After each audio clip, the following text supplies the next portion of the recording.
وفقنا اللہ وإیاکم للعلم والعمل الصالح انشاءاللہ تعالی۔ 20 کی رات ہے، 20 جمادی الثانی کی، جناب سیدہ فاطمہ سلام اللہ علیہا کی ولادت کی رات ہے۔ ایک مرتبہ درود پڑھ لیتے ہیں۔ اللہم صلی جناب سیدہ اللہ کے رسول کی بیٹی اور امیر المومنین علیہ السلام کی زوجہ، حسنین کریمین کی والدہ ماجدہ، امت مصطفیٰ پہ ان کے احسانات ہیں، یعنی بہت بڑے احسانات ہیں پوری امت پہ، چاہے خواتین ہوں یا مرد ہوں۔ یعنی واضح طور پہ ہے کہ جب مہر انہیں دیا گیا امیر المومنین علیہ السلام کی طرف سے، انہوں نے زرہ بیچی تھی اور ایک حصہ جو ہے مہر کا ان کی خدمت میں اللہ کے رسول نے بھجوایا تھا، تو اس وقت ہی انہوں نے کہا تھا کہ میں یہ نہیں لوں گی مہر، کیونکہ لوگوں کی بیٹیوں کی شادیاں بھی اسی مہر پہ ہوں کہ جو درہم اور دینار لیتی ہیں، اور میری اللہ کے رسول کی بیٹی کی شادی بھی اسی مہر پہ ہو، لہذا مجھے یہ نہیں منظور۔ اور پھر اپنے بابا سے کہا تھا کہ آپ اللہ سے دعا کریں کہ میرا مہر اللہ یہ رکھے کہ آپ کی امت کے جو گناہ گار ہوں گے میں ان کی شفاعت کروں گی، یہ مجھے مہر چاہیے۔ وعلیکم السلام۔ اور پھر ہوا بھی ایسے کہ جیسے سیدہ نے یہ کلام مکمل کی تو حضرت جبرائیل جو ہے وہ ایک ٹکڑا لے کر آئے ریشم کا، کہ جس کے اوپر یہ لکھا ہوا تھا کہ اللہ تعالیٰ نے جناب فاطمہ کا مہر یہ قرار دیا ہے کہ وہ اپنے بابا کی امت کے گناہ گاروں کی شفاعت کریں گی۔ تو یہ سب کے اوپر کیا احسان ہے۔ ہم چونکہ فقہ کا درس اور فقہی حوالے سے اگر ہم ایک چیز کے اوپر غور کریں کہ جو چیز بڑی واضح طریقے سے ہمیں سمجھ آتی ہے کہ جناب سیدہ کا اپنی سیرت اور کردار کے ذریعے سے جو ہے وہ مردوں کے اوپر بھی بہت بڑا احسان ہے، اور مردوں میں سے جو ایک صنف ہے جو شوہر کی صنف ہے، ان کے اوپر جو ہے وہ بہت بڑا احسان ہے، جو اسلامی معاشرے میں جو ہماری شادیاں ہوتی ہیں، اور اس حوالے سے وہ اس وجہ سے میں کہہ رہا ہوں کہ انشاءاللہ تیسری جلد میں کتاب النکاح کے بعد کتاب النفقات کا ایک بحث آئے گی، کہ جس میں ہم یہ بحث کریں گے کہ حقوق کیا ہیں اور کس کا خرچہ اٹھانا کن کے اوپر کیا واجب ہوتا ہے۔ تو وہاں پہ آپ دیکھیں گے کہ مردوں کے اوپر یہ ذمہ داری آتی ہے خرچہ اٹھانے کی اور تمام تر حقوق کی، اور شوہر اور بیوی کے حقوق میں آپ دیکھیں گے کہ شوہر کے اوپر کیا ہے بہت سارے واجبات ہیں، بہت سارے حقوق ہیں، اور اس کی گردن پہ ہیں کہ وہ حقوق کیا ادا کرے۔ اور جناب سیدہ سلام اللہ علیہ ان حقوق سے فائدہ اٹھا سکتی تھی، لیکن ایک بھی حق سے جو ہے وہ سیدہ نے فائدہ نہیں اٹھایا۔ یعنی سیدہ کا حق بنتا ہے کہ وہ فائدہ اٹھائیں، لیکن ایک بھی حق سے فائدہ نہیں اٹھایا، بلکہ الٹا جو ہے وہ احسان کر دیا کہ کہا کہ یہ میں اپنے حق سے فائدہ نہیں اٹھاتی، بلکہ الٹا میں کیا آپ کے اوپر احسان کرتی ہوں۔ ٹھیک ہے، یعنی ہم اس کی مثال یوں لیتے ہیں کہ اگر فرض کریں کہ جو ہے وہ میں نے جو ہے وہ کسی کے پیسے دینے ہیں، ٹھیک ہے، وہ بندہ جو ہے وہ اس نے میرا پیسہ واپس کرنا ہے، تو اگر میں اس سے پیسہ نہیں لیتا، میں کہتا ہوں ٹھیک ہے میں نے معاف کیا، تو میں اس کے اوپر احسان کر رہا ہوں، نیکی کر رہا ہوں، میرا حق بنتا ہے کہ میں پیسہ لے لوں، لیکن میں جان بوجھ کے نہیں لیتا۔ تو ہمیں کتاب النفقات جب پڑھیں گے تو اس میں بالکل یہ صورتحال آپ کو نظر آئے گی۔ یعنی چند ایک مثالیں کہ فرض کریں کہ اس میں پہلی چیز کیا ہے کہ خاتون کے اوپر گھر کے کام کاج جو ہے وہ واجب نہیں ہے، ٹھیک ہے، چاہے وہ خاتون بیٹی کی شکل میں ہو، ماں کی شکل میں ہو یا بیوی کی شکل میں ہو، گھر کے کام کاج شریعت نے اس کے اوپر واجب نہیں رکھے۔ شوہر کے اوپر یہ واجب قرار دیا ہے کہ وہ سارے گھر کے کام کاج کیا ہے فراہم کر کے خاتون کو دے گا، اور خصوصاً جو کھانا پکانے اور نفقہ کی ذمہ داری ہے وہ بھی خاتون کو تیار شدہ کھانا کیا ہے فراہم کرے گا۔ یعنی وہاں پہ صحیح ثانی کی آپ تعبیر پڑھیں گے کہ تسلم کے لفظ کیا موجود ہے کہ حوالے کرنا، کہ پکا ہوا کھانا بیوی کو پیش کرنا، یہ شوہر کے اوپر کیا واجب ہے، بیوی کے اوپر کھانا پکانا وغیرہ واجب نہیں ہے۔ لیکن اس کے باوجود سیدہ نے جو ہے وہ اس حق کو استعمال نہیں کیا۔ یعنی کوئی تاریخ میں ہمیں ایسی مثال نہیں ملتی سیرت میں کہ مولا علی یعنی کاموں میں مدد کراتے تھے، چولہے کی آگ بھی جلا دیتے تھے، دال وغیرہ بھی صاف کرتے تھے، جو روایات ہمارے پاس موجود ہیں، لیکن ایسی یعنی مثال نہیں ملتی کہ جو ہے وہ سیدہ نے کبھی جو ہے وہ مولا کے ہاتھ سے جو ہے کھانا پکوایا ہو۔ اس کا حق بنتا ہے، ان کا حق بنتا ہے، یعنی بیوی کا حق ہے پورا۔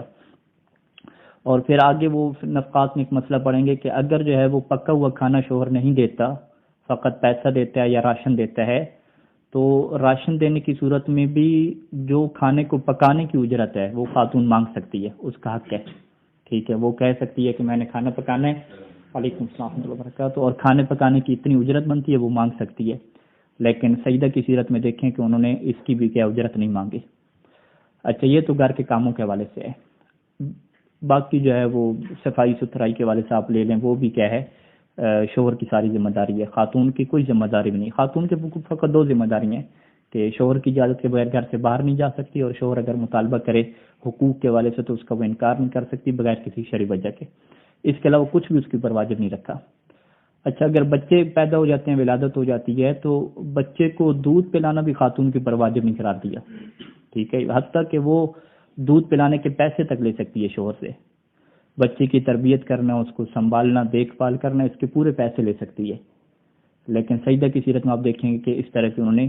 بنیاد نہیں رکھی اس چیز کی. یعنی باوجود اس کے کہ ایک خاتون کو اللہ حق دے رہا ہے کہ تمہارے اوپر یہ واجب نہیں ہے بچے کی تربیت کرنا، بچے کو پالنا، دودھ پلانا، کچھ بھی تمہارے اوپر واجب نہیں ہے، سارا شوہر کے اوپر واجب ہے.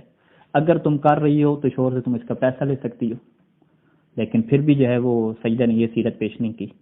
یعنی ایک حق اللہ نے ان کو دیا خاتون کو، پھر بھی اس سے استفادہ نہیں کیا.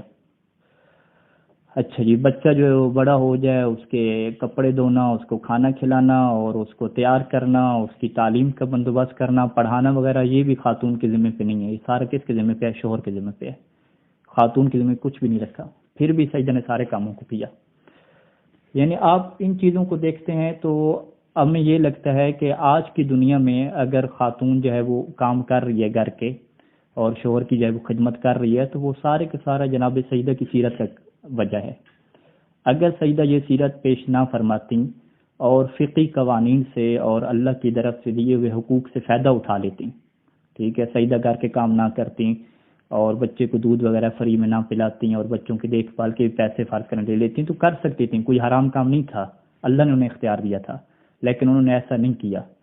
بلکہ ایک ایسی سیرت پیش کی شوہر کی خدمت کی کہ وہ آج تک ہمارے معاشرے میں یہ سیرت چلتی آ رہی ہے کہ اگر خاتون گھر کے کام نہ کرے تو یہ نہیں اسے کہا جاتا کہ ٹھیک ہے یہ کوئی حرام کام تھوڑی کر رہی ہے، اس کے اوپر کرنا واجب تھوڑی ہے، یہ نہیں کہا جاتا، بلکہ الٹا کیا کہا جاتا ہے کہ یہ تو بری خاتون ہے. ٹھیک ہے، اس کو پتہ نہیں ہے گھر کے کام کرنے ہیں، صفائی کرنی ہے، کھانا پکانا، یہ کیا جی شوہر سے کام کروا رہی ہے، کھانا پکا رہی ہے. یعنی الٹا ساری جو آپ کیا کہتے ہیں کہ گیم ہی الٹ ہو گئی. ٹھیک ہے، یعنی اللہ نے حقوق دیے تھے کہ وہ گھر میں بیٹھے گی سکون سے، کوئی اس کی ذمہ داری نہیں رکھی، شوہر کھانا پکا کے پیش کرے گا، ہر چیز شوہر کرے گا. لیکن الٹا سیرت ہوگی کہ اگر خاتون ان شرعی حقوق سے استفادہ کرتی ہے تو یہ چیز اس کے لیے بہتر نہیں مانی جاتی، بلکہ کوئی بھی ایک متدین خاتون ہے وہ بھی اس کام کے لیے تیار نہیں ہوتی. یعنی اگر آپ خود بھی اس سے کہیں کہ ٹھیک ہے کہ تم جو ہے وہ گھر کے کام نہیں کرو گی، میں سارا کھانا پکاؤں گا، یہ کہوں گا، تو وہ آگے سے کیا کہتی ہے کہ میری سیدہ کی یہ سیرت نہیں ہے. یعنی سیدہ فاطمہ نے یہ مجھے سیرت نہیں سکھائی کہ میں جو ہے وہ شوہر سے کام کراؤں. تو یعنی یہ بہت بڑا جو ہے وہ ہمارے اوپر جو ہے وہ احسان ہے سیدہ کا کہ انہوں نے یہ سیرت پیش کر کے جو ہے وہ قیامت تک کے آنے والے مردوں کے اوپر یہ احسان کر دیا ہے کہ اگر یہ سیرت نہ ہوتی تو آپ خود سوچ سکتے ہیں کہ کیا حالات پیش ہوتے کہ مرد جو ہے وہ باہر بھی کماتا، درس وغیرہ بھی پڑھ کے جاتا، گھر جا کے پھر کیا ہے خاتون کو کھانا بھی پیش کرنا ہوتا، گھر کی صفائی، بچوں کی دیکھ بھال سارے اس کے کندھے پہ ہوتی اگر یہ سیرت نہ ہوتی. تو یہ سیرت پیش کر کے جو ہے وہ سیدہ نے احسان کا فرما دیا، بلکہ تمام خواتین کو یہ سیرت دے دی کہ تم بھی اپنے ان حقوق کو استعمال نہ کر کے شوہر کے اوپر کیا کرو، احسان کرو. یعنی آپ حقیقت کے طور پہ دیکھیں، یعنی جب آپ فقہ کی یہ بحث پڑھیں گے آپ کے سامنے واضح چیز آ جائے گی کہ اگر خاتون کو شرعی مسائل کا پتہ ہے پھر بھی وہ جان بوجھ کے ایسا کر رہی ہے، یعنی ان حقوق کو استعمال نہیں کر رہی، تو وہ ہمارے اوپر احسان کر رہی ہے. اور اس وقت جتنے بھی مولوی حضرات ہیں یا دیگر حضرات ہیں وہ خاتون کے احسان کے نیچے دبے ہوئے ہیں. ہم ایسا نہیں کہہ سکتے کہ خاتون نے کوئی احسان نہیں کیا، خاتون نے بہت بڑا احسان کیا. وہ شریعت کے قانون سے فائدہ اٹھا سکتی تھی، لیکن اس نے سیدہ فاطمہ الزہرا سلام اللہ علیہ کی سیرت پہ عمل کرتے ہوئے کسی بھی حق سے فائدہ نہیں اٹھایا اور شوہر کے اوپر کیا ہے احسان کیا. تو لہذا تمام شوہروں کی یہ ذمہ داری ہے، مردوں کی یہ ذمہ داری ہے کہ وہ خاتون کے احسان مند ہوں اور اس کی غلطیوں کو جو ہے وہ معاف کریں، کیونکہ امیر المومنین علیہ السلام بھی زندگی کے آخری جو ہے وہ وصیتوں میں بھی یہ بات موجود ہے کہ میں تمہیں خواتین کے بارے میں کیا وصیت کر کے جاتا ہوں کہ ان سے تم نرم جو ہے وہ گفتار اور نرم لہجہ رکھنا، اگر وہ کوئی غلطی کر دیتی ہیں تو انہیں تم معاف کر دینا. یعنی یہ بہت ساری روایات میں کہا گیا ہے کہ بیوی کی غلطیوں کو معاف کرنا، خواتین کی غلطیوں کو معاف کرنا، ان سے نرم لہجہ رکھنا، یہ ہماری کیا ذمہ داری ہے. اور خصوصاً اگر صورتحال ایسی بن چکی ہو کہ خواتین جو ہیں وہ مردوں کے اوپر احسان کر رہی ہوں، اپنے شرعی حقوق کو چھوڑ رہی ہوں، وہ مطالبی نہ کر رہی ہوں ان شرعی حقوق کا، الٹا جو ہے وہ سیدہ کی سیرت کہ عمل کر کے مردوں کو جو ہے وہ احسان کے نیچے رکھ رہی ہوں، تو پھر تو مردوں کے اوپر اور بہت زیادہ ذمہ داری آ جاتی ہے کہ وہ اپنی بیویوں کی قدر کریں، اپنی خواتین کی قدر کریں، ان کی کم از کم جو ہے وہ ان کی مد میں، ان کی تعریف میں کیا ہے کلمات کہہ دیں، انہیں کہیں کہ واقعاً تمہارا جو ہے میرے اوپر احسان ہے کہ تم یہ چیزوں کا مطالبہ کر سکتی تھی لیکن تم نے مطالبہ نہیں کیا اور سجدہ کی سیرت پہ عمل کیا۔ تو نہ فقط جو ہے وہ اپنی بیوی کے شکر گزار بنے، اپنی خواتین کے شکر گزار بنے، بلکہ سب جو ہے وہ مرد مل کے سجدہ کی بارگاہ میں حاضر ہوں اور سجدہ کے کیا شکر گزار بنے کہ اگر سیدہ جو ہے وہ یہ سیرت پیش نہ کرتی تو آج جو ہے وہ مردوں کے یہ والے حالات نہ ہوتے۔ صلی اللہ علیہ محمد و آلہ اجمعین۔ ایک مرتبہ درود پڑھیں۔